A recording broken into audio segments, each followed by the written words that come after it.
pedir para quem está escrevendo sem áudio, se tiver algum aluno que possa colocar para sair e tentar entrar novamente, eu agradeço muito. Né? Porque às vezes alguma configuração do aluno. Vamos lá, né? A aula passada a gente ficou de terminar a unidade 1, né? Então a gente ficou de iniciar em aplicações financeiras, tá? Então a aplicação financeira vai ser, a gente vai dar continuidade, vai terminar a unidade 1 e vamos ver se a gente ainda consegue dar entrada na unidade 2, tá? Mas, mais uma vez eu falo, gente, quando a gente estiver lá, a gente vai ter a terceira aula amanhã, eu consigo enxergar se vai ter a necessidade de marcar a quinta aula, certo? Que eu chamo de aula extra. Nós até agora só tivemos uma aula, essa é a segunda. A que estava para quinta-feira eu tive que cancelar porque eu tive que disciplina à noite do mesmo grupo urgentemente. Então, como a gente tem uma flexibilidade maior, né, de reagendar, aí eu tive que fazer esse reagendamento para hoje, certo? Então, amanhã, salvo engano, a gente vai ter outro encontro, e aí eu já decido se a gente vai ter a quinta aula ou não, mas fiquem ligados aí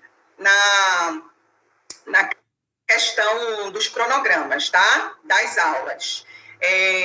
Aula 1 já está todo lá, né, disponível para vocês, e a gente vai começar a falar aí sobre qual o dia da primeira aula. Já está disponível. A primeira aula já está disponível no ambiente virtual, onde tem web aulas, aí a aulinha já está gravada e o material também já está lá. Essa é a nossa segunda aula, tá certo? Vamos lá. Compartilhar aqui com vocês.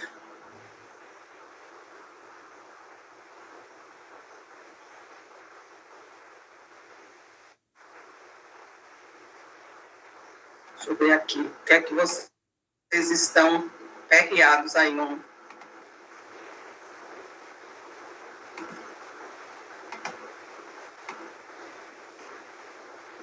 Se alguém está conseguindo explicar, eu não sei o que é esse explicar aí que você está querendo aí.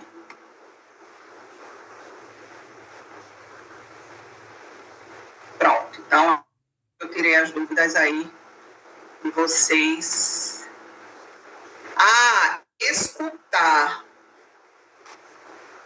Pronto, mas agora eu acho que tá, né? Pronto, vamos lá. Gente, vocês coloquem para o pessoal que está sem áudio, que tente sair e entrar novamente. Aplicações financeiras. Vamos lá. A gente começou a ver, né? A gente viu toda a disponibilidade da empresa no balanço, né? Na aula passada. Então, a gente viu caixa, fundo fixo e banco. Agora, uma outra conta da disponibilidade é a aplicação financeira. Lembre-se que disponibilidade já está dizendo disponibilidade imediata de recursos. A ordem do balanço sempre é a ordem de maior liquidez. Então, o balanço no ativo ele vai de ordem de maior liquidez e vai descendo o menos líquido, né? Ou seja, maior liquidez quer dizer o que é mais fácil em transformar em dinheiro. O próprio dinheiro já é dinheiro, então ele vem em primeiro lugar. Então, o grupo da disponibilidade é tudo que é dinheiro, que a gente chama de caixa e equivalente caixa, que é o dinheiro no banco, na aplicação financeira, na poupança, no próprio fundo fixo. São as disponibilidades imediatas que a empresa tem. Aí depois vai descendo para o grau de liquidez, né? Aí depois tem os títulos a receber, tem a conta de estoque, por aí vai. Aplicações financeiras, ela difere de investimentos. Muita gente confunde aplicação financeira com investimento. Quando a gente fala de aplicação financeira, a gente fala assim, ó, eu tenho um excesso de dinheiro, desse excesso de dinheiro eu vou colocar no banco para que ele renda, né?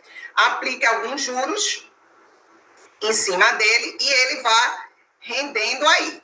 E aí, esse dinheiro rendendo, né, ele não vai sair do meu poder. Então, como ele não sai do meu poder, do nome da empresa, ou seja, o dinheiro continua ali para qualquer momento, a gente chama de aplicação financeira, certo? Então, a gente faz com que o dinheiro trabalhe para a empresa, né? Ou seja, eu vou colocar ele ali no banco enquanto ele vai rendendo, né? Outra coisa importante, né, é o investimento. Investimento difere de aplicação financeira, por quê? Porque investimento, normalmente, eu compro um título, né, eu troco meu dinheiro por um papel, que é um título, para fazer com que esse título renda. Ou eu pego meu dinheiro, compro um imóvel, ou seja, eu deixo de ter o dinheiro para alugar esse imóvel e ter um dinheiro em cima sobre o imóvel. Então, investimento, eu não vou estar mais com dinheiro, eu troco dinheiro por algum bem que vai me gerar retorno financeiro, ou não, certo? Já a aplicação financeira, não. Eu não troco meu dinheiro, eu pego meu dinheiro, deixo ele lá num banco, rendendo, tá? E possivelmente eu não tenho perda, certo? Porque ali o dinheiro vai render ou eu vou recuperar ele no mínimo, pelo valor que eu coloquei na aplicação financeira, certo? Aí, veja só, lógico que essa aplicação financeira, ela tem, como a gente diz, algumas tributações e algumas tarifas incidentes sobre ela, certo? Então, eu tenho o fato de pegar o meu dinheiro do banco, aplicar, e nessa aplicação vai gerar uma renda, dessa renda vai ter desconto aí de imposto de renda, né? Enfim, vamos ver como é que funciona essa operação aí. Tá, tem gente entrando. Vamos lá. Opa, foi o errado. Ó, a gente tem aqui a aplicação financeira. Estão vendo aí na tela, né? E aí, a aplicação financeira, primeira operação que a gente faz é a transferência. Aqui é para estar aqui, tá, gente? Deixa eu ajeitar aqui. É porque o xizinho foi para o lado errado. Mas esse X é para estar aqui. Então, isso aqui não existe. Tá? O que é que aconteceu? A gente tinha um dinheiro no banco, onde a gente saiu o dinheiro e transferiu para onde? Para a conta de aplicação financeira. Vamos lembrar aquela tabelinha, né? Que a gente faz de controle de débito e crédito, que a gente viu na aula passada, onde os ativos, passivos e PL, eles têm um comportamento de lançamento em relação ao saldo. Se o saldo da conta aumenta e essa conta é do ativo, você vai debitar. Se o saldo da conta diminui e essa conta é do ativo, você vai creditar essa conta. Para o passivo e PL, é o inverso. Se o saldo aumenta, você credita. Se o saldo diminui, você debita. Então, vamos lá. Se eu estou pegando o dinheiro do banco e transferindo para a aplicação, isso quer dizer que o saldo do banco diminuiu de valor. Então, eu vou creditar o banco e debitar a aplicação financeira, porque o saldo da aplicação financeira, que é do ativo, está aumentando agora. Então, eu fiz a transferência, tá? De valor. Ok? Até aí, tudo bem? Deixa eu ver aqui como é que tá.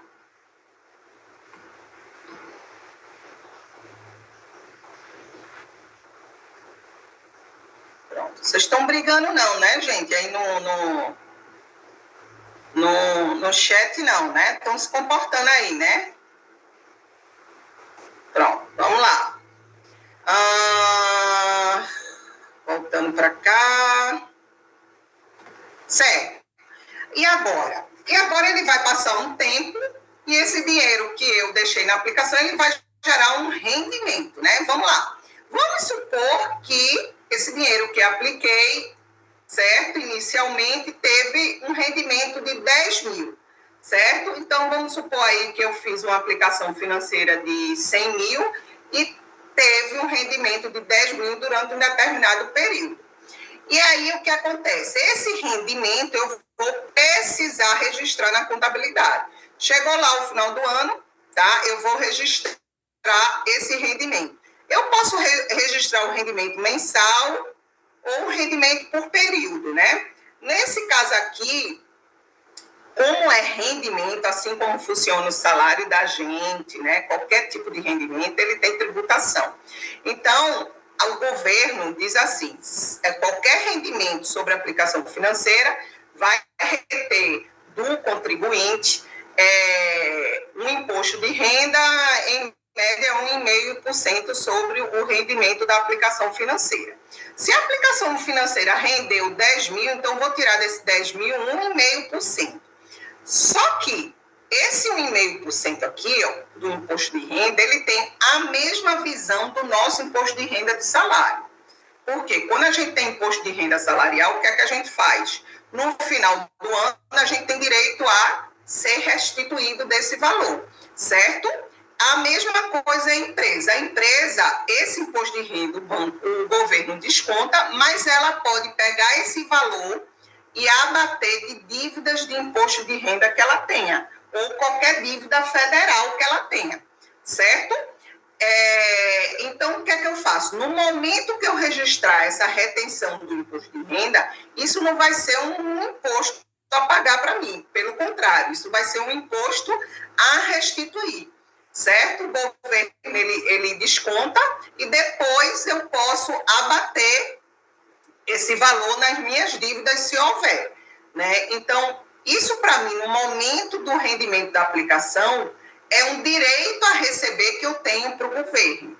E o direito a receber, ele fica sempre lá no ativo, bens e direitos, tá? Então, o que é que eu vou fazer? Eu vou tirar dos 10 mil, 1,5%, e vou pegar o imposto de renda e colocar na continha dele de direitos a recuperar, que é o direito de imposto de renda a restituir, certo? Que é uma continha de ativo, né? Então, eu vou gerar um direito a receber do governo de R$ 150 e a minha aplicação, ela vai aumentar em 9.750, certo? Ou seja, ela rendeu, então, vamos supor que eu tinha lá 100 mil, né? Esses 100 mil aumentou 9.750 porque houve a retenção do imposto de renda. Então, vamos lá. Qual o lançamento que eu vou fazer? Esses 10 mil de aplicação financeira é um rendimento, todo rendimento é uma receita. Então, o que é esses 10 mil de rendimento? Isso para mim é uma receita. Então, toda receita é crédito. No caso, essa é uma receita financeira, tá, de 10 mil. Entrou na minha conta de aplicação financeira, que é uma conta do ativo, 9.750, então aumentou em 9.750, tá? Foi para o meu direito, que também é uma conta do ativo, por isso está debitando aqui, ó, os R$ 150 do imposto de renda a recuperar. Só que, além disso, o banco, uma tarifa, ou seja, uma despesa para a empresa de IOF, pela operação que ela fez. Então, essa despesa de IOF, eu não vou ser restituída por ela. É como se fosse uma tarifa bancária. Eu vou ter essa despesa por si só. Então, o que é que aconteceu? Eu vou descontar os 150, eu vou ter a despesa é sempre débito, de R$ 100 do IOF, e o que vai entrar na minha aplicação financeira é o líquido. É os 10 mil menos os 150, menos os 100 do IOF que eu tive que pagar para o banco, né? Então, o banco já fez assim, já mordeu e já deixou para mim o valor líquido disponível para quando eu quiser resgatar, certo? A receita, ela tem que ser o valor total do rendimento. Então, você não pode considerar a receita o valor que entrou na aplicação.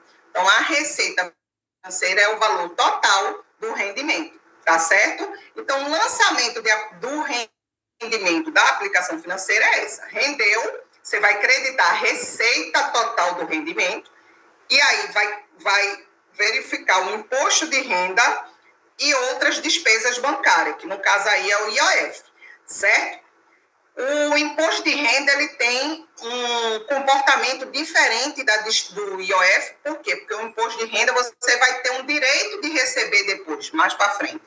Mas o IOF não, o IOF a empresa teve que pagar de todo jeito, tanto que entrou um valor a menos aqui em cima na aplicação financeira. Só que o imposto de renda eu vou receber, ou eu posso abater com minhas dívidas, então gera para mim um direito a receber do governo, tá? E se você for somar o total do crédito com o total dos débitos, que é a soma desses três valores, vai bater com o total do crédito de 10 mil. Então, lembrando sempre o método das partidas dobradas, criadas pelo Frei Luca Pacioli, tá? Que é um frei italiano. Para todo crédito, existe o débitos de igual valor. Então, a soma dos débitos aí vai bater com a soma dos créditos, certo? Então, isso aí é a aplicação financeira. Alguém tem mais dúvida em relação à aplicação financeira? Deixa eu ver aqui. Estou falando só questão de grupo, né? Certo. Não tem dúvidas, não. Beleza. Pronto. Vamos lá, vamos dar andamentos agora. Que o pessoal fica entrando. Aí eu estou dando acesso à galera. Pronto. Não é essa. Essa aqui eu vou até fechar, para não ficar atrapalhando. Aqui.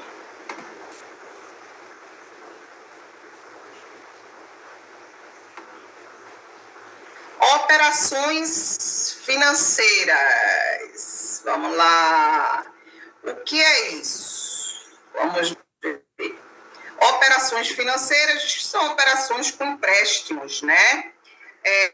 Ou variações cambiais também. Na maioria das empresas, variações monetárias são provenientes da moeda estrangeira. Vamos lá, vamos dizer o que é isso aí.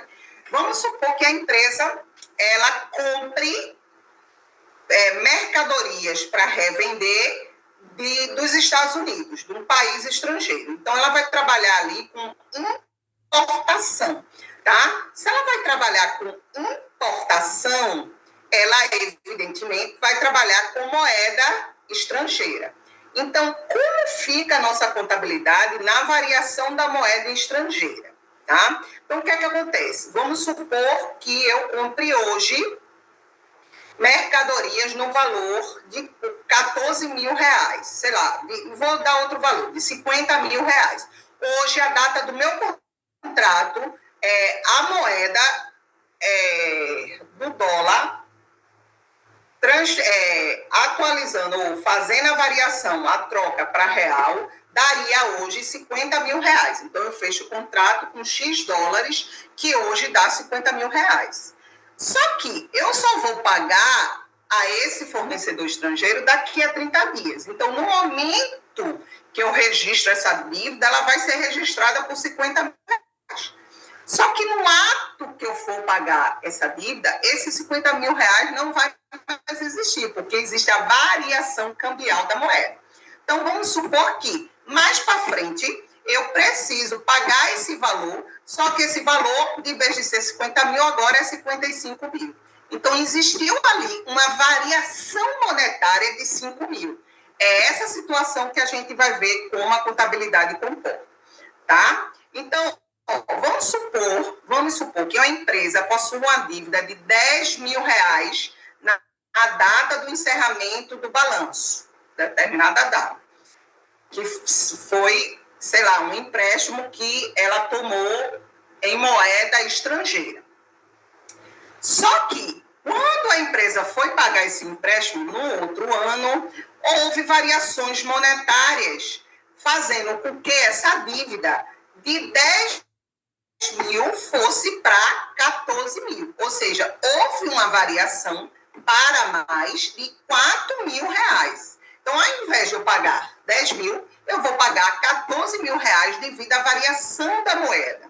Então, essa variação da moeda, ela gera para mim uma despesa financeira.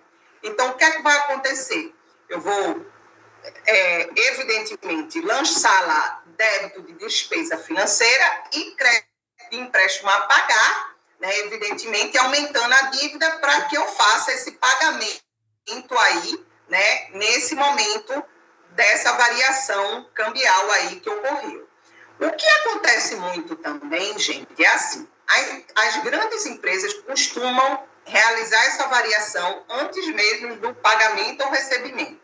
Por quê? Porque você vai trazendo para o balanço a ideia real de quanto está hoje a dívida ou quanto está hoje o direito a receber que ela tenha, né, em relação àquele contrato estrangeiro. Né? Porque vamos supor que essa dívida eu venha pagar daqui a, sei lá, um ano. Então, eu preciso fazer o registro dessa variação constantemente ou mensalmente para que a empresa tenha uma noção, né, de como está a dívida atual. Existem empresas que eles fazem o hedge, que é a proteção, certo? O que é que elas fazem? Eles já quando fecham um contrato desses, que eles precisam pagar em anos lá para frente, eles já fazem a proteção, ou seja, o hedge. Eles fazem uma estimativa de quanto vai ficar o dólar para frente. Ele não espera acontecer, né, para saber a variação. Então, ele faz uma estimativa da variação cambial e já registra no balanço essa variação, certo? Mas não diretamente na despesa, porque aquilo ali ainda não aconteceu. Você só pode lançar na despesa quando ocorre a variação de fato. Então, o que é que eles fazem? Eles fazem aumento passivo, né? Porque eles fizeram uma ideia de forma estatística quanto que aquilo ali vai sofrer uma variação e vão debitar uma conta lá que quando vocês estudarem patrimônio líquido, vocês vão aprender ela. Eu acho que é a última aula que vocês estudam. Chama de ajustes de avaliação patrimonial, certo? Para quem estudou o que eu pedi na aula passada, provavelmente deve ter visto essa conta em algum balanço que vocês analisaram. Que eu pedi para que vocês vissem os balanços para se familiarizar com as contas, né? Então, essa conta de ajustes de avaliação patrimonial, ela serve justamente para receber as variações que ocorrem perante o mercado do ativo ou do passivo, certo? No caso aí, já ocorreu, ele sofreu a variação e vai fazer o pagamento. Então, ele já registrou diretamente na despesa financeira, débito de despesa e crédito do empréstimo a pagar, aumentando o valor de 10 para 14 mil, e a empresa realizou depois o pagamento logo em seguida, certo? Se for a empresa quiser fazer um hedge, ela pode, desde que ela diga como foi que ela levantou essa estatística da variação cambial, né? Simplesmente, eu acho que a variação vai ser tanto. Não, tem que ter um estudo no mercado, certo? Vamos para operações de duplicatas descontadas, tá? Também se usa muito o banco. Deixa eu admitir mais a galera aqui.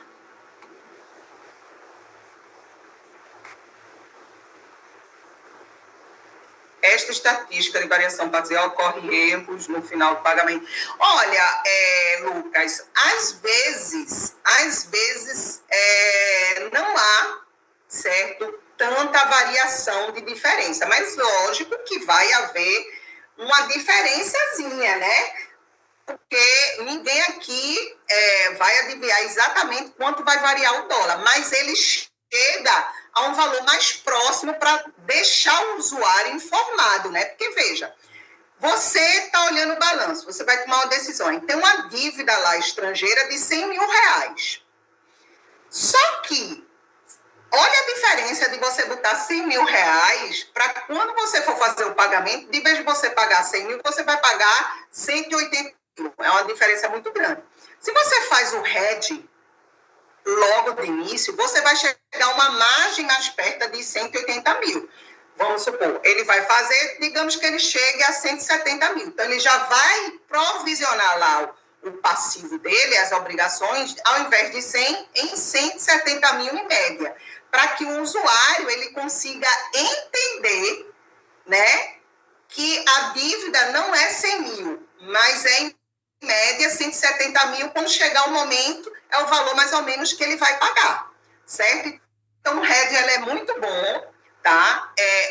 Só que ele não pode ser feito de qualquer forma, ele tem que estar de uma maneira estatística comprovada, porque geralmente quem faz o RED são empresas que estão dentro da Bolsa de Valores, e aí, evidentemente, essas empresas precisam comprovar a CVM como ela fez o RED, tá? Porque a CVM é a Comissão de Valores Mobiliários, que é a responsável, né, de fiscalizar a Bolsa de Valores, certo? Bora agora trabalhar com duplicatas descontadas. Professor, o que são essas duplicatas descontadas? Quem já nunca ouviu falar, né, de duplicatas, que uma empresa, por exemplo, ela trabalha com títulos, né, ou seja, ela vende a prazo, ela vende muito a prazo, deixa eu distanciar aqui um pouco, tá muito perto, ela vende a prazo, e tem vários direitos a receber dos seus clientes. Quem nunca viu essas empresas pegar esse título, ir no banco e trocar? Tipo assim, olha, eu tenho uma duplicata para receber do meu cliente daqui a 30 dias. Tem como você antecipar esse valor e você me cobra os juros sobre essa duplicata, sobre esse valor, e aí você recebe a duplicata daqui a 30 dias do meu cliente. Muitas vezes, para quem trabalha no financeiro, já percebe mais isso, né? Já tem essa percepção, porque muitas vezes a empresa ela compra de um fornecedor e o título, ao invés de vir no nome do fornecedor, vem no nome de uma financeira, né? Muitas vezes acontece isso, né? Aí você tem essa visão, né? De quem trabalha na área financeira já viu muito disso, do título vir no nome de uma financeira. Isso aí é que a empresa descontou a duplicata num banco para poder receber logo esse dinheiro. Deixa eu ver aqui, teve gente que teve mais dúvidas, espera aí.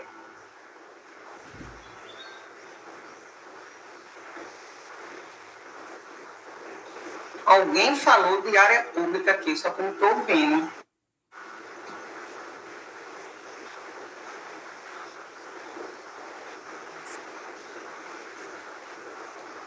Foi você. Isso para a área pública, muitas vezes, né, eles fazem essa variação do RED, tá? Porque eles têm dívidas, né? Então, as variações monetárias, elas são realizadas do mesmo jeito. Eles têm dívida no pública, no exterior. Né? Então, acontece também na área pública, certo? Só que a contabilidade pública é muito mais complexa, digamos assim. De vez de você fazer um lançamento só de RED, você vai fazer em números. Né? Então, a área pública, para quem faz ciências contábeis, com certeza vai ter uma disciplina de pública e você entender quantos lançamentos você faz só para reconhecer o fato contábil. Então, também existe, viu, Edgley, né? Na área pública, isso, porque eles têm dívidas, né? A AV1, a gente vai entrar hoje, né, sobre o assunto da AV1. Vamos lá.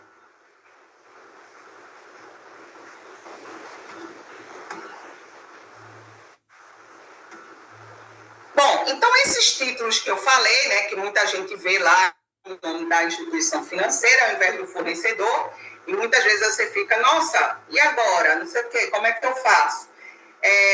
Eu comprei com o fornecedor tal, mas o boleto veio no nome de uma instituição financeira. Então, esse fornecedor, com certeza, trocou esse título no banco para pegar o dinheiro de forma antecipada. Só que, muito cuidado com isso, porque muitas vezes quem assume o risco não é o banco, e sim a empresa. Se o cliente não pagar, para o banco essa duplicata, a empresa vai assumir o risco de pagar ao banco, tá? Essa duplicata que o cliente não efetuou o pagamento. Então, assim, vamos ver como é que esses títulos são realizados na contabilidade, né? Vamos supor que a empresa Chocolate LTDA vende mercadorias para Quero Chocolate LTDA por 50 mil, para pagamento em 30 dias. A Chocolate LTDA decide descontar a duplicata no banco A, que cobra uma taxa por antecipar essa duplicata de 5% sobre o valor do título, tá? Então, o que é que a gente vai ter? Primeiro vai entrar no meu banco aqui, ó, o valor do título menos a cobrança da taxa de juros que o banco me cobrou por antecipar o valor. Então, vai entrar 47.500, 2.500, que é 5% de 50 mil, né? Vai ser considerado como uma despesa financeira, porque eu paguei essa taxa, e vai gerar uma obrigação a pagar ao banco de 50 mil. Mas como assim? Quem vai pagar o cliente? Só que eu só vou poder baixar essa obrigação no momento que o cliente fizer o pagamento direitinho para o banco lá. E aí, ó, quando o cliente fizer o pagamento, aí essa minha dívida vai ser baixada com o título lá, o meu título de duplicatas. Então, vamos lá. Aqui está duplicatas do meu cliente. Eu não mexo nela ainda, mesmo descontando ela. Então, isso aqui é um direito, né? Porque isso aqui é uma duplicata a receber. Eu peguei essa duplicata, fui lá no banco, descontei, tá lá. Então, tá no meu balanço isso aqui, ó. Um direito a receber do cliente. Quero chocolate, né? Na quantia de 50 mil. Tá lá, ó. Tá lá, 50 mil. No meu direito. Ele fica lá. Mas, professora, a senhora não trocou o título, mas eu não vou dar baixa, porque quem assume o risco aqui sou eu. E não o banco vai ficar com risco. Porque se o cliente não pagar, sou eu que vou ter que pagar o banco. Por isso que essa obrigação fica até a data que o cliente pagar. Quando o cliente paga para o banco, aí sim, o que é que eu posso fazer? Baixar essa duplicata. Então, vou baixar o saldo dela, creditando, né? Porque ela é ativo. Eu estou baixando o saldo, então eu vou fazer 50 mil aqui, ó. E aí, minha obrigação aqui com o banco deixa de existir, porque o cliente já pagou para ele. Então, eu vou baixar o saldo bancário e aí passivo, que esse aqui é de saldo a pagar, né? Quando baixa de valor, eu debito. Então, zero minha dívida lá com o banco, porque a operação ocorreu toda direitinha. Tá? Então, 99% desses títulos, o banco passa o risco para o cliente. É muito difícil o banco assumir o risco, ou seja, se o cliente não pagar, o banco vai se ver um próprio cliente da empresa, né? É quase improvável isso acontecer. Isso aqui, gente, foi o que aconteceu com a Lojas Americanas, certo? Por quê? Porque a Lojas Americanas, ao invés de ser direito, era dívida, né? Era fornecedor. O que é que ela fazia? Comprava para o seu fornecedor vendia a um prazo menor. Ó, você tem 30 dias para pagar. Aí o que é que o fornecedor fazia? Entrava em contato com a instituição financeira e dizia, ó, eu tenho os títulos da Americana, tá? Que vai se vencer em 30 dias, eu quero trocar para receber essa antecipação. A instituição financeira recebia os títulos, entrava em contato com as americanas e dizia assim, ó, eu te dou um prazo maior. Eu te dou um prazo maior para pagamento. Você quer? A americana dizia, quero. E o que é que acontece? Se eu te dou um prazo maior, eu vou te cobrar mais juros por isso, né? Só que, ao invés de ela registrar isso na contabilidade, transferindo a dívida dela do fornecedor agora para a instituição financeira e registrar os juros cobrados, ela não fez isso. Ela deixou lá na conta do fornecedor pelo valor do título que ela tinha comprado, né, do fornecedor dela, o valor principal, e ali essa dívida passou a ser não mais do fornecedor e sim da instituição financeira, e ali foi gerando juros e não foi computado para a contabilidade, agora você imagine valores exorbitantes de juros que não foram registrados na contabilidade. Então, praticamente foi isso que aconteceu com as lojas americanas, certo? E aí, nesse caso aqui, né, evidentemente, a empresa ela vai considerar ali o título, né, a pagar até que o cliente pague ao banco. Né? Isso é a questão de título de direitos, tá? Pronto. Aí sim a gente já vai começar a falar, né, de estoques, operação de estoque, né? Nossa, já tem gente querendo entrar de novo. Então, o próximo assunto, então, o que é que a gente viu? A gente viu disponibilidade, títulos a receber, né? Acho que a gente ainda vai ver alguma coisa, porque é por ordem de liquidez. E depois de títulos, aí vem a conta de estoque, certo? A atividade contextualizada, ela é uma atividade que fala de estoque, tá? Então, a gente vai começar a falar de estoque e vai abordar aí a questão da atividade também contextualizada. Vamos lá. O que seria... quando a gente fala de estoque, a gente fala sempre de operações com mercadorias. Mercadorias, na linguagem contábil, nada mais é do que as mercadorias que eu compro para revender. Por isso que a gente chama de mercadoria. Então, quando você compra mercadoria, é sempre estoque na contabilidade. Então, existem algumas fórmulas, né, que são muito utilizadas para aquelas pequenas empresas que não têm uma gestão de estoque, ou não têm um programa de estoque, que não têm um controle eficaz de estoque. Então, geralmente, elas fazem uso dessas fórmulas. As grandes empresas fazem uso de software. Então, na grande maioria das vezes, ela não precisa, né, tá fazendo essas fórmulas o tempo todo, porque o próprio sistema faz. Ela tem que fazer a máscara, né, ou seja, dizer ao computador o que é que ele tem que fazer, então ele já insere as fórmulas dentro do software, e aí o software vai rodando de acordo com as fórmulas cadastradas. Uma empresa pequena que não tem o software tem que estar fazendo essas fórmulas constantemente para apurar seus resultados. Né? Então, o primeiro é o resultado com mercadoria. O que é um resultado com mercadoria? Que a gente chama de RCM. Vai ser a venda, ou seja, a receita bruta ou chamado faturamento, menos o custo da mercadoria vendida. Mas, professor, o que é o custo da mercadoria vendida? Vamos lá. Vou pegar uma coisa aqui que eu vejo na minha frente. Eu vou pegar um carrinho do meu filho. Eu tenho um carrinho aqui. Esse carrinho eu comprei por R$5 e vou vender a R$10. Qual é o custo da minha mercadoria vendida desse carrinho? Vendi ele por 10. Então, o custo da mercadoria vai ser 5. É o valor de compra da mercadoria. Então, esses R$5 vai ser o custo da mercadoria vendida. E o valor da venda? R$10. Então, nesse caso, tudo que eu vendo, eu preciso saber o valor de compra, o quanto que eu gastei para adquirir aquela mercadoria. Esse é o custo da mercadoria vendida, tá? Então, vamos supor que a empresa, durante o mês, venda R$100 mil.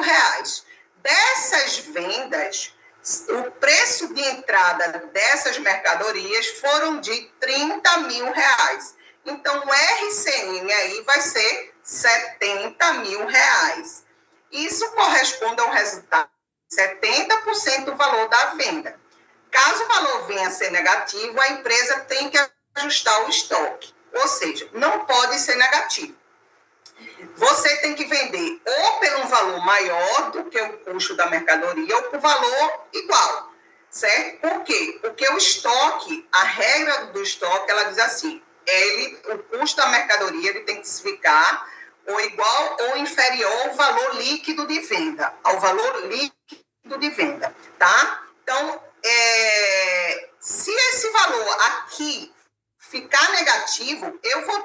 fazer um ajuste aí de perdas do estoque para que ele equipare aos 70 mil, certo? Vamos supor que ele fique negativo em 70 mil. Então, isso quer dizer que eu vou ter que fazer um ajuste de 70 mil, aumentando baixando o meu estoque, dando como perdas de ajustes de mercado, né? Perdas de estoque, que a gente chama de redução ao valor recuperável do estoque, certo?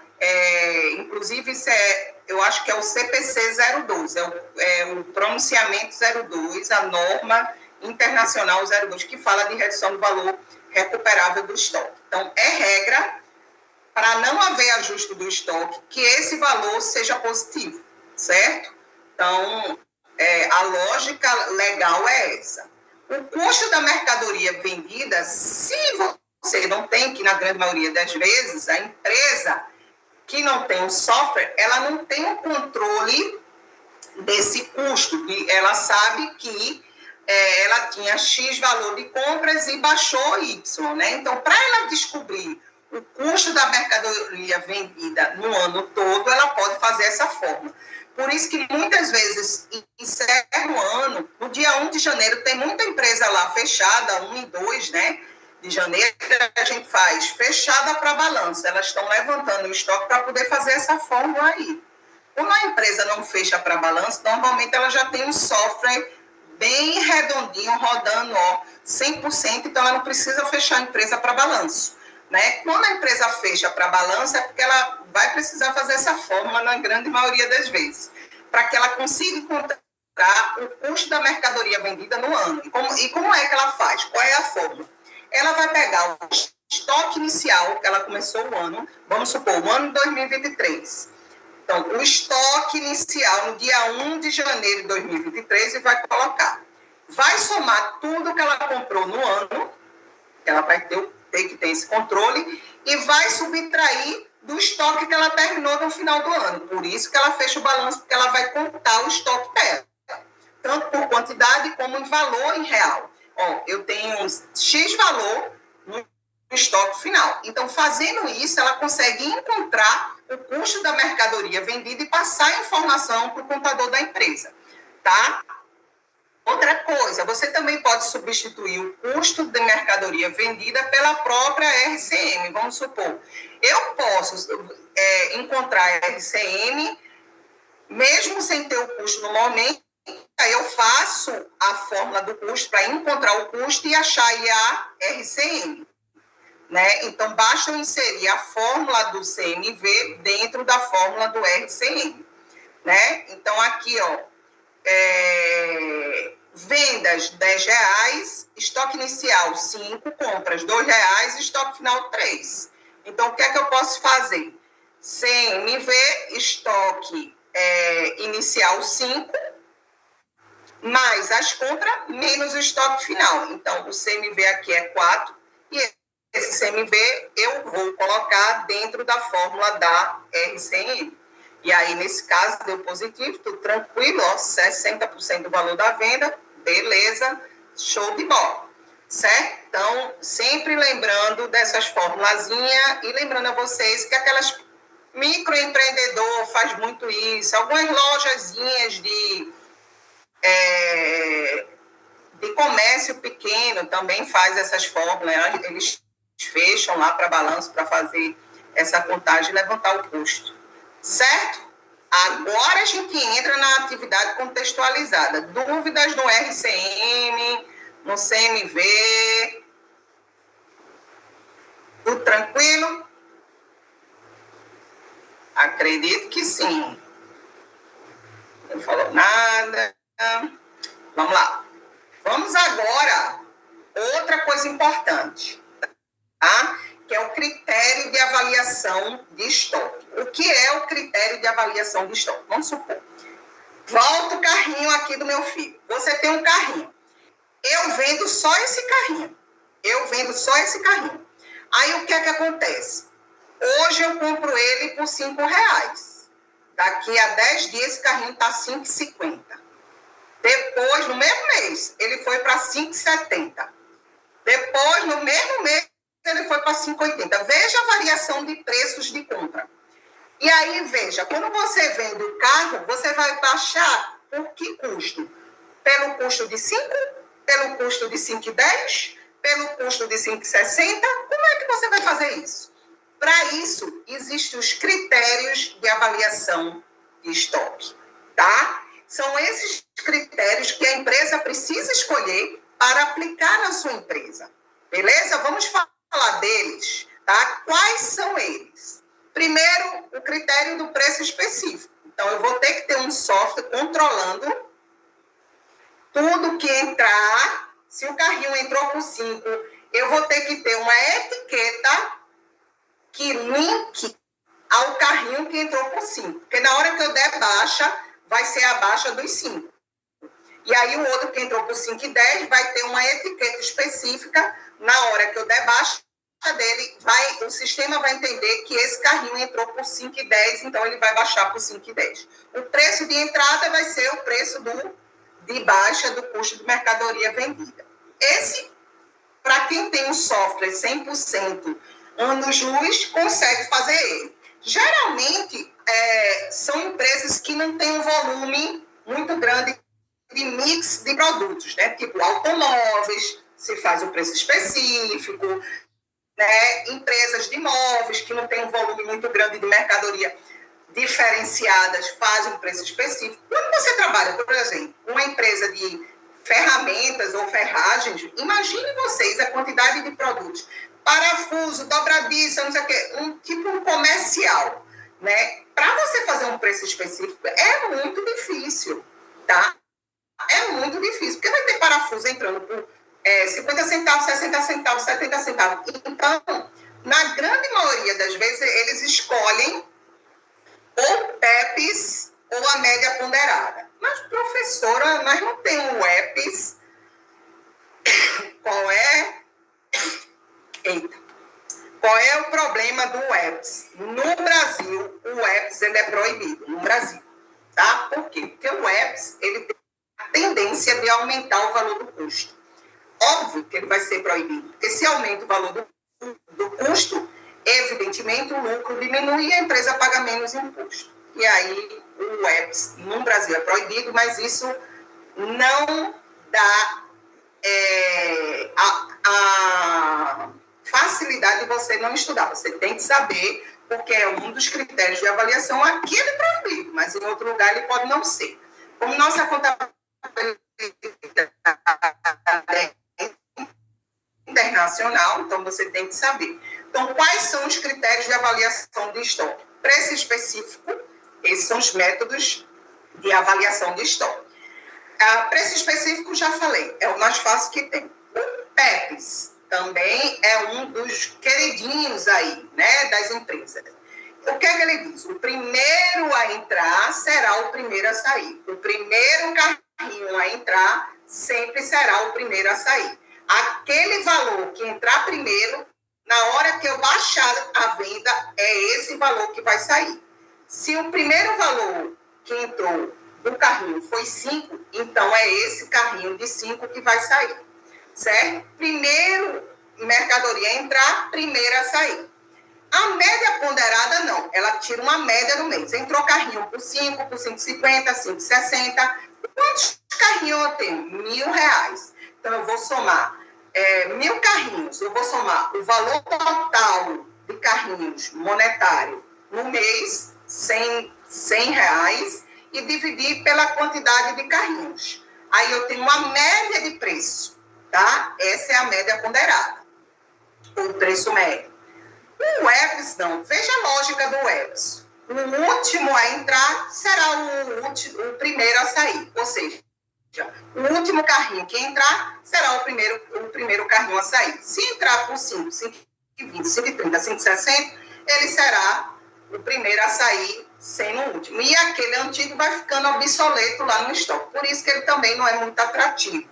Para empresas que trabalham com alimento, jamais vão trabalhar com ele, porque existe prazo de validade, né? Então, o ideal é que aquela que entre, a primeira que entre, seja a primeira a sair.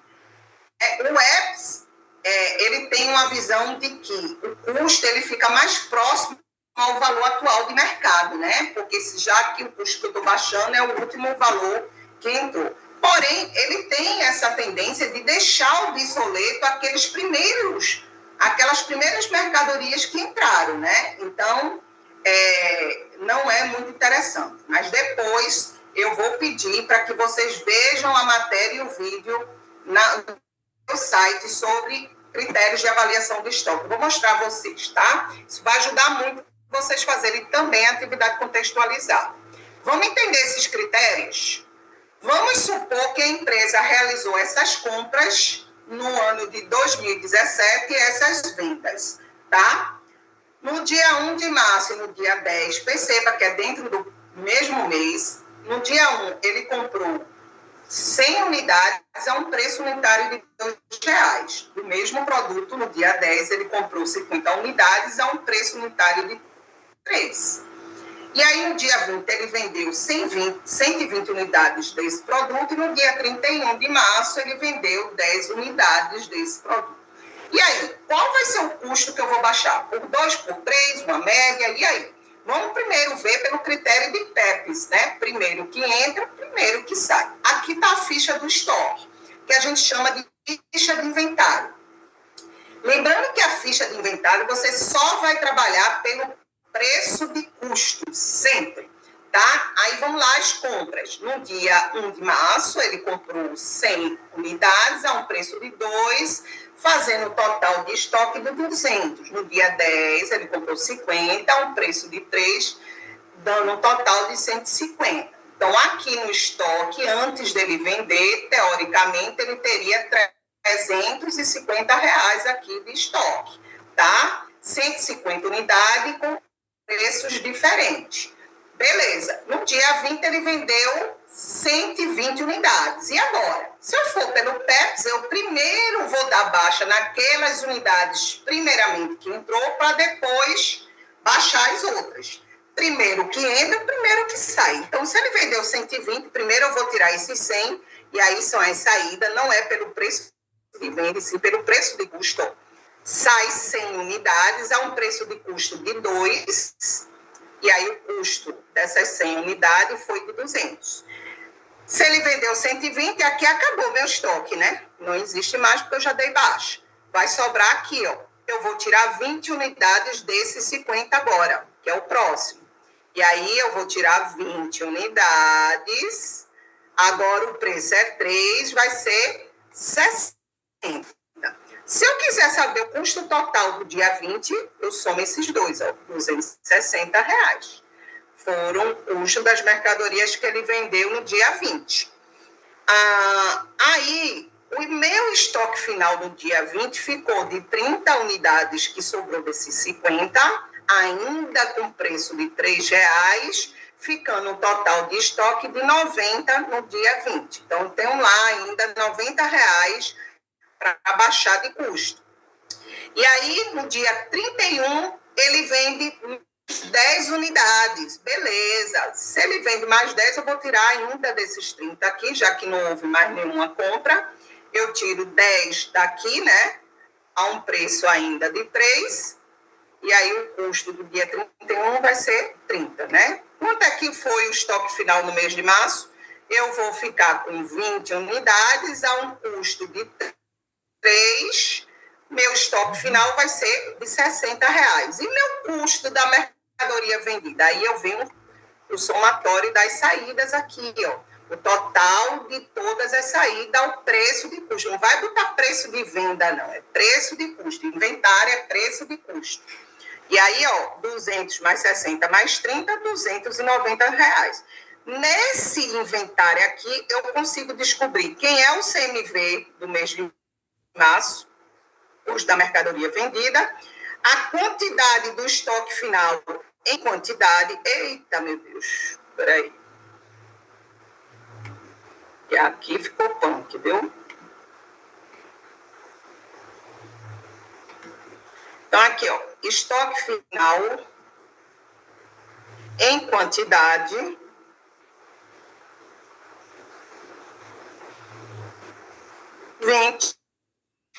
e estoque final em valores monetários, 60. tá?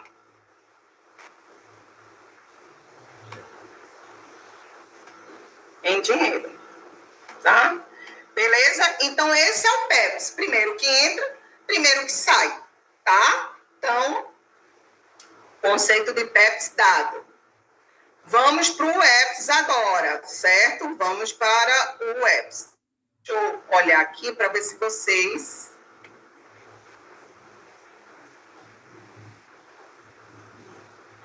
você vai ter... não é só o que são aceitos, são todos os critérios, tá? São todos os critérios.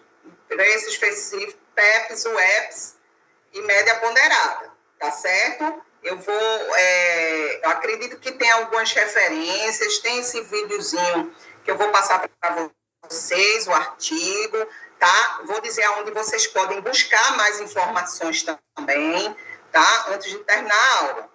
Vamos lá. O EPS é o seguinte, gente. O último que entra, primeiro que sai. Na mesma situação de compra e vendas, percebam só, mesmo a entrada, né? Agora ele vendeu no dia 20, ele vendeu 120 unidades. Só que o EPS é assim, o último a entrar vai ser o primeiro a sair. Quem foi o último que entrou? 50. Então, ele é que vai ser o primeiro a sair, ó. Então, primeiro, eu saio ele, 50, a um preço de 3, 150. E para completar as 120 unidades que eu vendi nesse dia, vai sair 70 desses 100 agora, ó. Porque ele foi o primeiro a entrar, será o último a sair, ó. 70 a um preço de 2,140. Então, o custo, ó, perceba que o custo aqui é muito mais, ele é mais elevado do que o PEPS. Aqui deu 290. O PEPS deu, deixa eu voltar aqui para ver o PEPS, deu 260. R$30 a mais o EPS. Por isso que o Brasil não aplica ele, porque ele eleva o custo e diminui o lucro e, consequentemente, a empresa paga menos imposto. E aí, desses 100, sobraram 30 a um preço de 2, e o estoque final ficou em 60. Depois, no dia 31, ele vendeu 10 a um preço de 2, R$30. Então, ó, ficou 40 de estoque final, um valor mais baixo, monetário, 20 unidades em quantidades aqui, né, quer dizer, e o CMV aqui ficou um CMV mais alto do que o PEPS, 320, que é a soma da coluna da saída, tá? Então, o EPS não é aceito pelo Brasil, porém, tem uma lógica de você trazer mais para perto o preço, o custo da mercadoria vendida a um valor mais real, atual da mercadoria, né? Porque se é o último, isso quer dizer que hoje essa mercadoria realmente está valendo isso, tá? Mas não é aceito. E a média ponderada, você vai fazer aquela média, né, de valores. Então, veja, os dois valores de compra eu vou colocar no meu estoque. Vou somar o total, ó, esse total de valores, e divido pela quantidade que tenho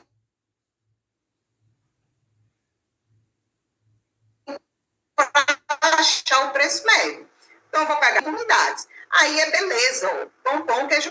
A média do preço médio é R$2,33. Aí tudo que sair vai ser por esse preço até eu comprar novamente e tirar uma nova média. E aí, ó, 120 unidades no dia 20, sai logo as 120, o preço médio de 2,33. E aí, ó, 279,60, ó, como eu achei o preço médio, ficou 30 mercadorias a um preço de 2,33, então meu estoque final nessa data vai ser 69,90. No dia 31 ele vendeu 10 a um preço ainda médio de 2,33, 23,30. Sobrou 20 unidades com um preço médio de 2,33, ficando um estoque final de 46,60. Professora, e se ele comprar novamente? Eu vou ter que tirar uma nova média.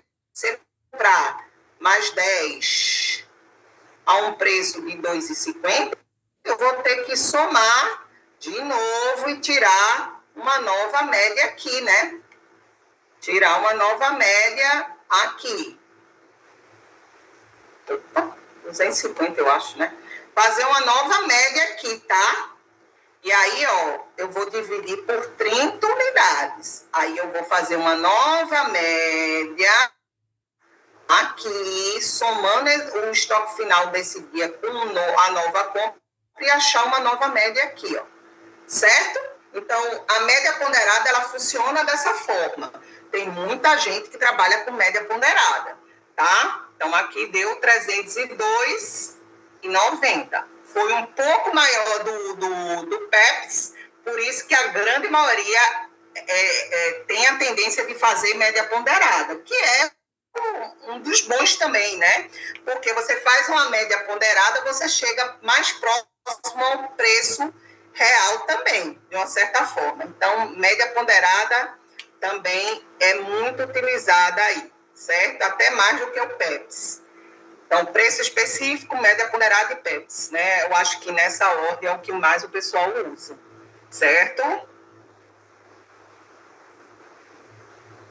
E agora a gente vai trabalhar com outras operações de mercadoria. Espera aí, deixa eu ver aqui quem perguntou aqui. Quando compramos uma mercadoria para pagar daqui a um mês, não podemos colocar o valor que está na hora. Sempre é o valor de entrada do contrato. Não importa quando você vai pagar. Não importa. Sempre é o valor de compra que está lá na nota fiscal. Tá certo? Não interessa o valor que você vai pagar dela, e sim o valor de compra que está lá no seu estoque. Porque os valores financeiros de juros, né, não vão para dentro do estoque, não, certo? Isso aí são despesas financeiras. O que vai para dentro do estoque é o valor da mercadoria, sem juros.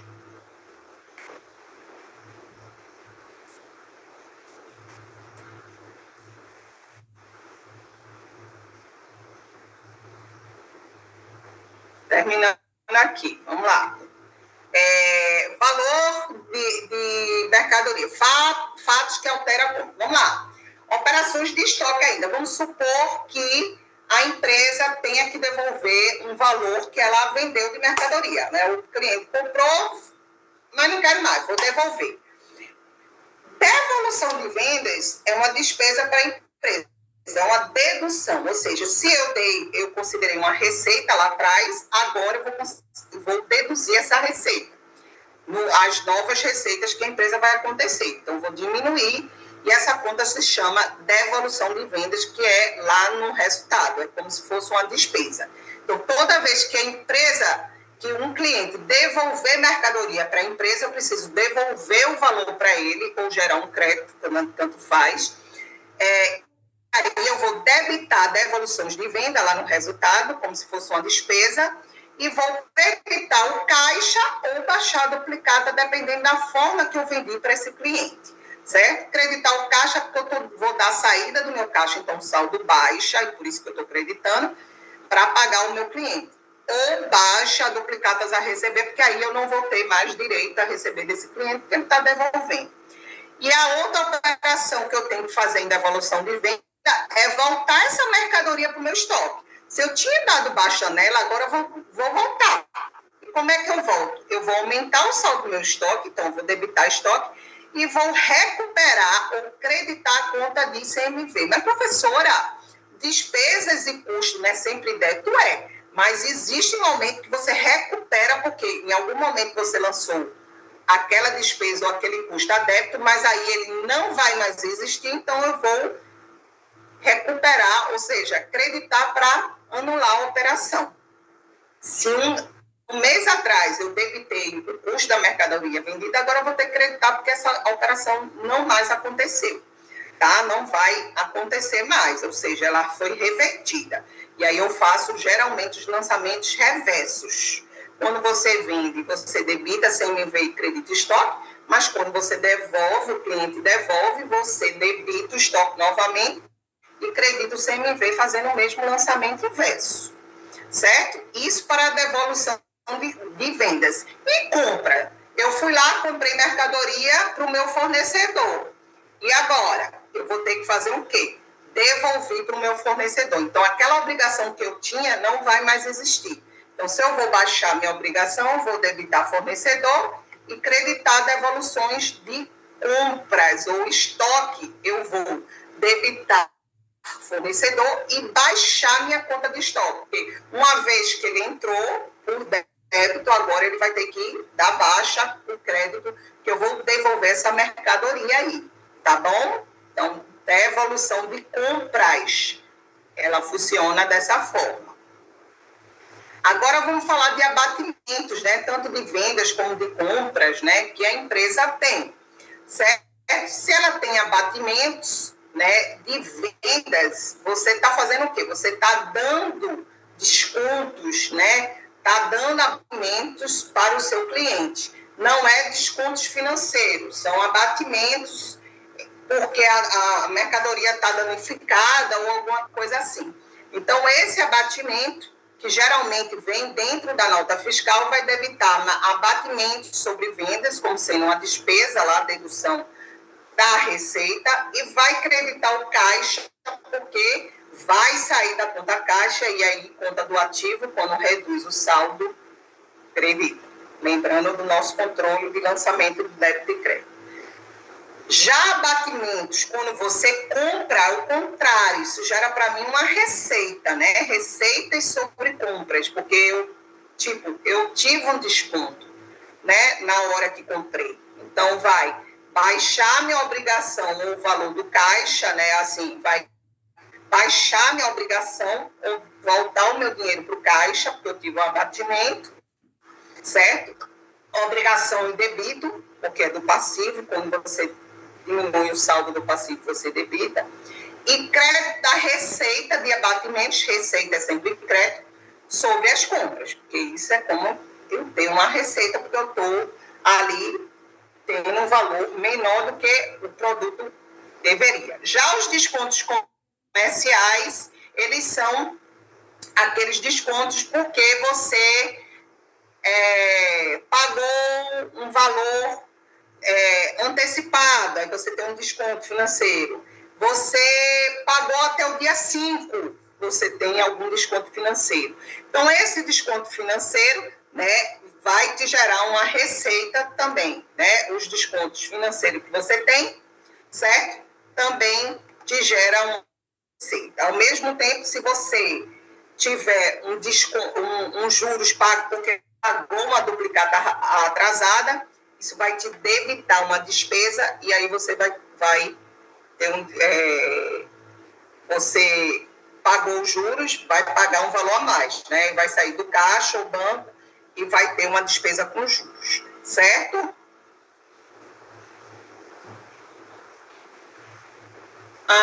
Outra coisa importante que a gente precisa saber, o que agrega o valor do estoque.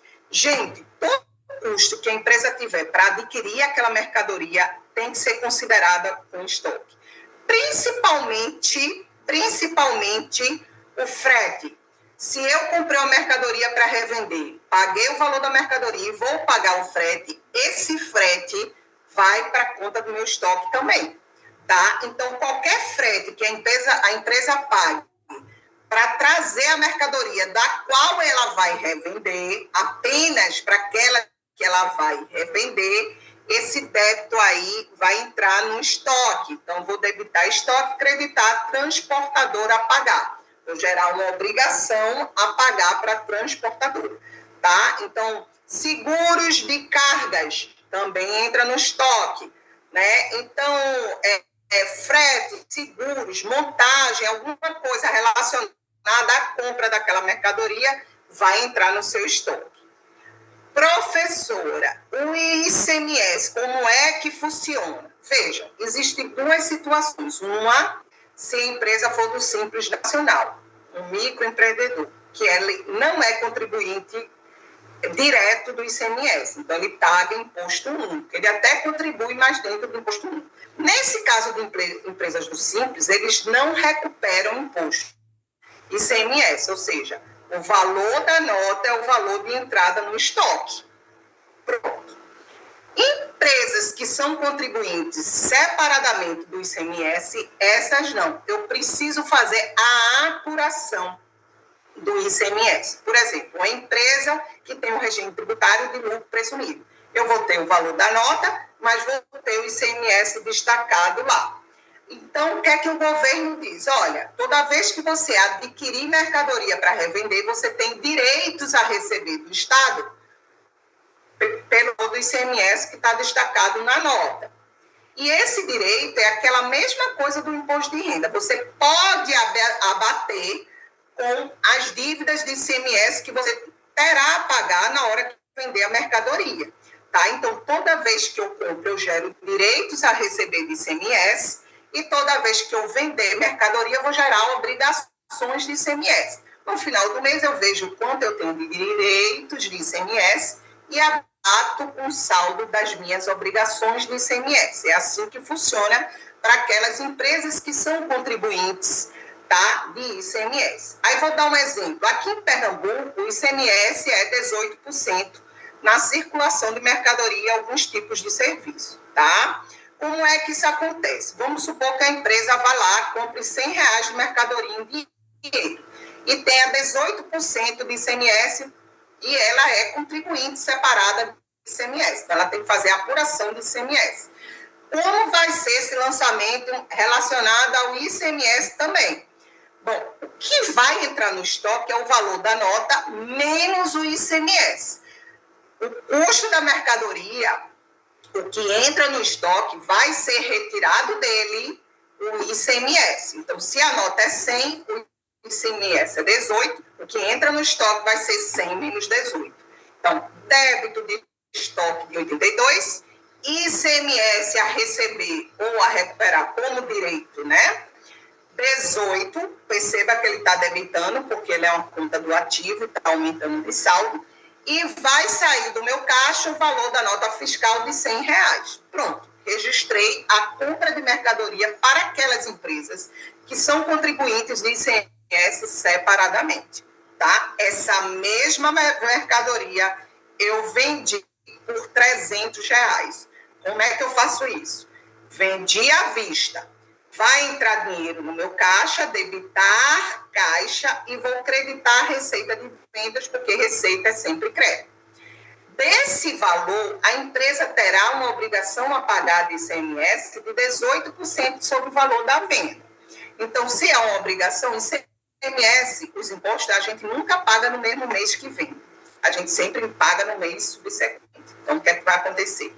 Eu vou ter a despesa em contrapartida, vai gerar uma obrigação a pagar por próximo mês. Então, vou debitar ICMS sobre venda de R$54, que é 18% de 300, e vou gerar a obrigação de ICMS a recolher lá no passivo, a crédito, porque o saldo está aumentando e é passivo, de R$54. Aí você diz, mas professora, eu não tinha um direito de 18? Calma, você está gerando ali a dívida, mas você tem compensações para fazer. No final do mês, você vai fazer essa compensação. Terminou o mês, você vai lá e faz a compensação. Opa, eu tenho direitos de R$18, então eu vou baixar minha dívida em R$18. Então, o que é que eu faço? Debito ICMS a recolher, porque eu vou baixar minha dívida em R$18 e credito ICMS a recuperar, porque o meu direito agora não vai mais existir, porque eu já usei, tá? Se liguem, porque às vezes tem autores e tem livros que não usam a conta de ICMS a recuperar. Simplesmente pega todos os direitos e já vai abatendo da conta de ICMS a recolher direto. Eu não concordo com isso. Por quê? Porque todos os fatos contábeis eles têm que ser transitados no momento que ele vai acontecendo. Não tem sentido você pegar os direitos e já ir abatendo diretamente na conta de ICMS a recolher. Direito tem que estar no ativo. A apuração do ICMS é no final do mês. Espera o final do mês para baixar esses direitos contra o seu saldo que você tem a pagar. Tá? Então, é uma observação que eu falo em relação a isso. Outra coisa também que essas empresazinhas têm, fora ICMS, é o PIS e COFINS, que também, para aqueles que não são do simples, lucro presumido, nesse exemplo aí, eles pagam também PIS e COFINS sobre a receita. Ah, eles não têm imposto a recuperar? Eles não têm direito como compra? Para empresas do lucro presumido, não. É só um tributo sobre vendas, tá? Não tem esse direito a receber. Agora, para empresas do lucro real, aí sim eles trabalham igualzinho o ICMS, faz apuração. Mas as empresas do lucro presumido não fazem. Tá? Eles vão pagar o PIS e COFINS sobre todas as receitas operacionais que ele tiver ou receita financeira. As receitas que ele tiver gerada, operacionais e financeiras, ele paga o PIS e COFINS, né? Então, vamos supor que a empresa lá, aqueles R$300 que ela vende, ela vai pagar o PIS, que tem uma alíquota de 0,65% sobre as vendas, e a COFINS de 3%, tá? Então, ele vai fazer primeiro o lançamento do PIS, na mesma coisa do ICMS, ó, debita a despesa com PIS e vai gerar uma obrigação de PIS a recolher de 1,95%. A COFINS também debita COFINS sobre vendas, que é a despesa, e credita COFINS a recolher de R$9, porque mês que vem ela vai pagar a PIS e a COFINS. E aí vamos supor que ela gerou outras receitas financeiras, por exemplo, no valor de R$200. Também vai ter que tirar PIS e COFINS dela do mesmo jeito, tá? Receitas operacionais e receitas financeiras também, certo? Isso para empresas do lucro presumido. Como eu disse a vocês, lucro real costuma fazer apuração que nem o ICMS. E finalizando, né? Deixa eu ver aqui, finalizando o último assunto, tá? Para a gente finalizar a unidade 1. São despesas antecipadas. Olha só, a gente fecha praticamente o ativo circulante, disponibilidade, duplicadas a receber, estoque, imposto a recuperar, ICMS, imposto de renda, né, a recuperar, despesas antecipadas, tá? O que são despesas antecipadas? Aí vem só. Nossa, despesa no ativo é uma única situação e não pode ser despesas qualquer, só a despesa antecipada, tá? Ela fica no ativo. Por quê? Porque é assim. Vamos supor que a empresa são aquelas despesas que eu pago para usar durante um ano, por exemplo. O serviço, geralmente é serviço, tá, gente? É uma despesa de serviço. Por quê? Porque eu uso durante um determinado período. A contabilidade, ela diz assim, você só pode considerar despesa no resultado quando aquele fato estiver acontecendo, tá? Então, por isso que existe essa despesa antecipada. Por quê? Vamos supor que a empresa compre uma pólice de seguro de veículo. Por quanto tempo eu vou usar essa pólice? Não é um ano? Então, eu não posso pegar o valor da pólice e considerar como despesa de seguro tudo de uma vez. Então, para isso existe a despesa antecipada. Então, no momento que você fecha a pólice, contratei a seguradora no valor de R$1.000 para usar durante um ano do seguro do veículo, eu vou debitar a despesa antecipada e creditar o caixa, porque eu paguei antecipado. E se eu dividir em 4 vezes? Debito despesa antecipada e credito seguros a pagar lá no passivo, certo? Por que despesa antecipada? Porque eu vou precisar reconhecer na despesa do resultado, lá no resultado como despesa realizada mesmo, essa quantia proporcional a 12 meses. Então, o que é que eu vou fazer? Eu vou pegar os 1.000, dividir por 12 meses. Então, todo mês, eu vou registrar na minha despesa do resultado 1/12 avos desse seguro, tá? Porque eu não posso pegar 1.000 e colocar como despesa de seguro lá no resultado. Não posso fazer isso, tá? Porque esse seguro eu vou usar durante um ano. Então, todo mês eu estou usando um pedacinho dele. Até porque, se eu desistir do seguro, esse valor daí vai ter que ser devolvido para mim. Então, por isso que ele meio que é um direito a receber da seguradora enquanto ele não se efetivar, certo? Então, o que é que acontece? Pega o valor da despesa antecipada, divide sobre o tempo do contrato. Se é 12 meses, vou dividir por 12.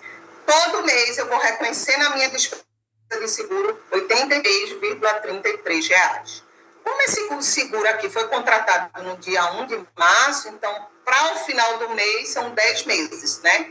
Então, no ano de 2017, eu vou 10 vezes 83,33, eu vou ter 833,33 de despesa de seguro realizada já. Porque quando chegar no final do ano, 2017, eu já usei o seguro, a apólice, nesses 10 meses. Então, como é que eu faço? Vou debitar a despesa de seguro de 833,33 e vou baixar o meu direito já em 833,33 da despesa antecipada, porque aí a seguradora já não me deve mais isso, porque eu já usei 10 meses de apólice. Isso serve para IPTU, PVA, IPTU, tudo aquilo. E aqueles serviços que a gente paga para usar durante o ano.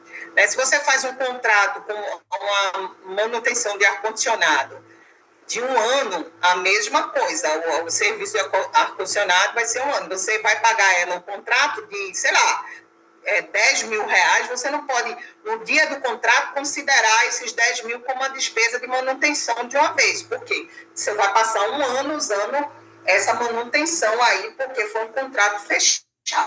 Então, você vai pegar os 10 mil e vai dividir por 12 meses, fazer o mesmo sistema. Tá? Isso é despesa antecipada, certo? Beleza? Pronto. Terminamos o assunto da unidade 1 e aí vamos fazer só essas duas práticas. Em relação ao fundo fixo, primeira aula, o registro contábil da ocorrência de pequenas despesas em contrapartida à conta bancária de livre movimento é o quê? Restituição do fundo fixo ou recomposição, que é aquele segundo momento em que o gerente presta conta do que ele usou durante o mês. Então, a empresa recebe as notas fiscais e emite um cheque do valor que ele usou. Então, isso é uma recomposição de fundo fixo.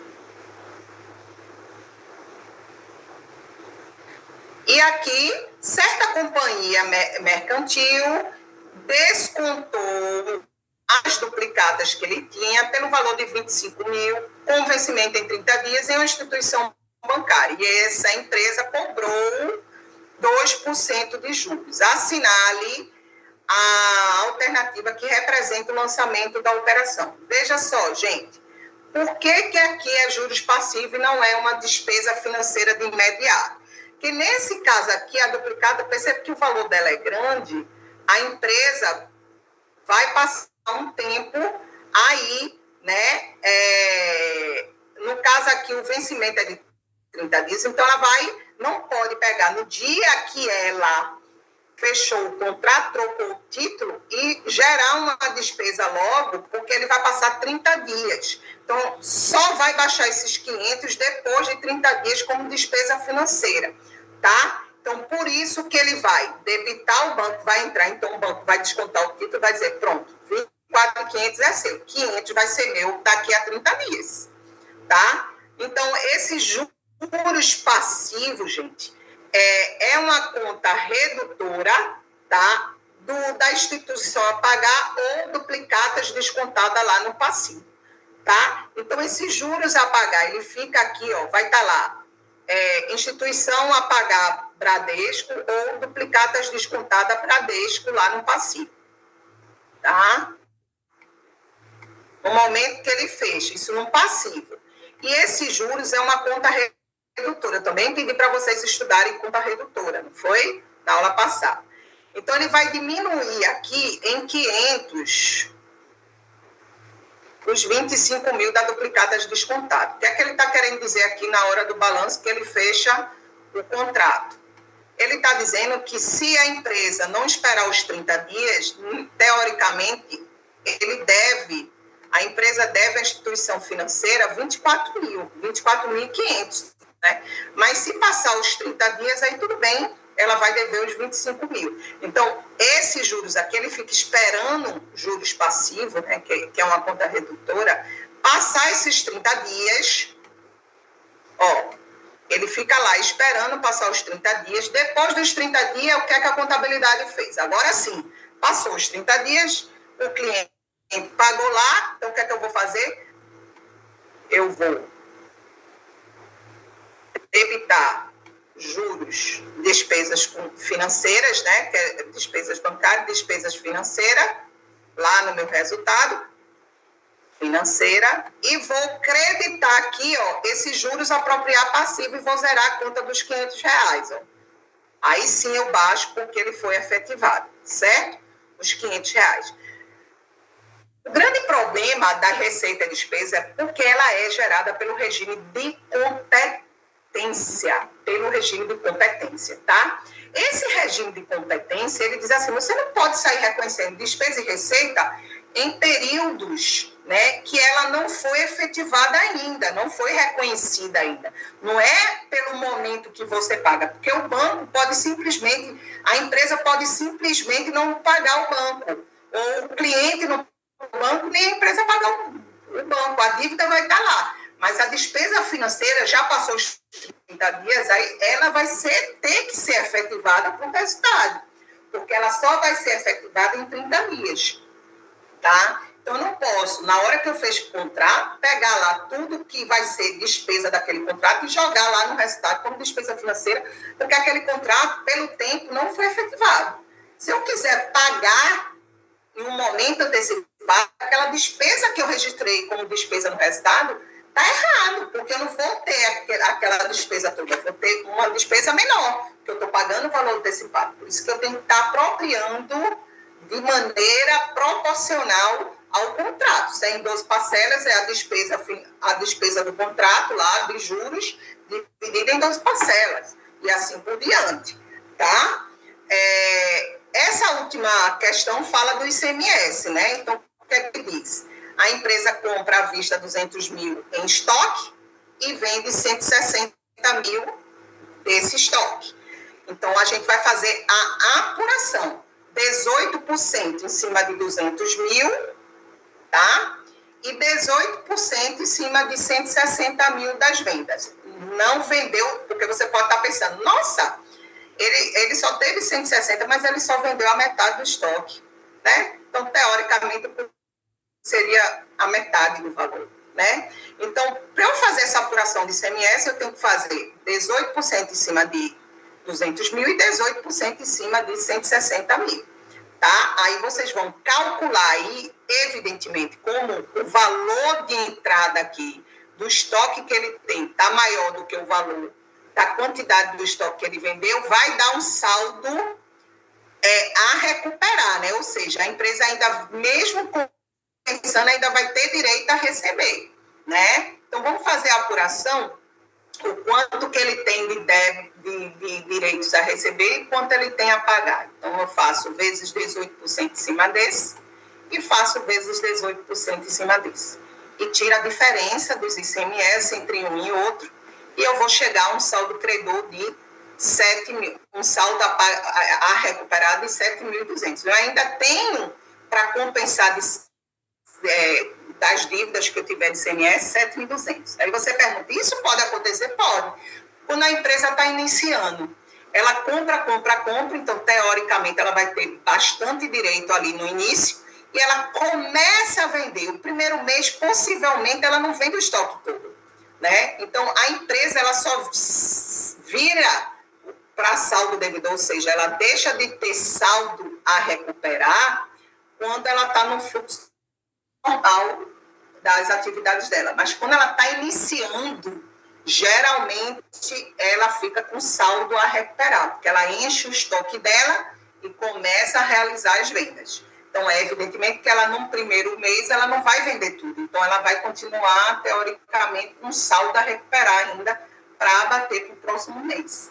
Tá? Então, esse seria a letra B, saldo a recuperar e não a recolher, de 7.200, porque ela comprou mais aí, um fluxo grande de compras em relação a saída, tá certo? E a gente termina, gente. O que eu posso dizer a vocês é o seguinte: a unidade 1, ela é conhecida como a unidade imensa. Tanto que eu passei 2 aulas grandes para terminar a primeira unidade. A segunda e diante, elas são bem compactas, são mais fáceis, E, assim, a dívida e a crédito, se você assistir a aula passada, Lucas, você vai entender o porquê ela tem natureza credora, tá? Porque uma dívida é do passivo. E todo passivo, quando aumenta o saldo, ele vai creditar. E os passivos e o patrimônio líquido, por si só, têm naturezas credoras. É por isso que a gente diz assim, os credores estão atrás da gente. Por isso, o crédito. Tá? Quem são os credores? A quem a gente deve, a quem a empresa deve. Não é igual o extrato financeiro, não, tá? Extrato de banco. Nem fique assimilando, nem querendo comparar os dois. Beleza? Dica de atividade contextualizada. Tem dois caminhos. Ou entra lá no meu site, deixa eu ver se eu consigo entrar aqui. Vai ter lá um tema sobre contabilidade chamado critério de avaliação de estoque. Clique em cima, ó, vou passar para vocês. Assiste o vídeo e lê meu artigo. Cadê? Olá. Esse é o site diretamente. Quem não quiser entrar no Instagram, tá o site aqui. Eu vou só compartilhar para vocês verem. Ó, é aqui, tá? Ó, assistam esse vídeo em inglês, porém, vocês botem na legenda em português. Bota lento para poder ler direitinho, tá? Eles passam a legenda e a fala bem lentamente. E aí, isso aqui é a atividade contextualizada de vocês. Então, você tem esse vídeo, tem esse artigo. Fora isso, vocês também podem entrar lá, ó, no Google Acadêmico. Vai lá no Google.